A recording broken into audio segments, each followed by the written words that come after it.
നേപ്പാളിൽ പോവാല്ലേ? ഒരു 10 ദിവസം. ഫ്ലൈറ്റിലാണ് യാത്ര തുടങ്ങിയത്.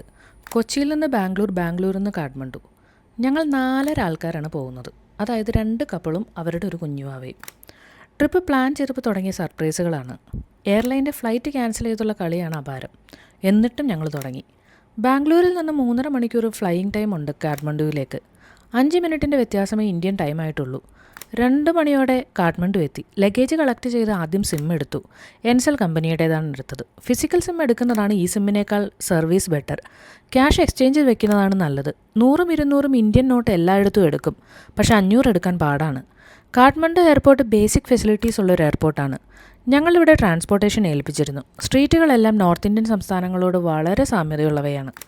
റൂമിലെത്തി ഫ്രഷായി ലഞ്ചും ഡിന്നറും ഒരുമിച്ച് കഴിക്കാനിറങ്ങി. കഫേ പത്താനിലേക്കാണ് പോയത്. നേപ്പാൾ ഫുഡ് എക്സ്ക്ലൂസീവ്ലി ട്രൈ ചെയ്യാൻ നല്ലൊരു ഓപ്ഷനാണ്. ബീഫ് വിത്ത് ജിഞ്ചർ ഗ്രേവിയാണ് വിന്നർ. ഇവിടെ നിന്ന് ജസ്റ്റ് 100 മീറ്റർ അകലത്തിലാണ് യുനെസ്കോ വേൾഡ് ഹെറിറ്റേജ് സൈറ്റിൽ ഉൾപ്പെട്ട പത്താൻ സ്ക്വയർ.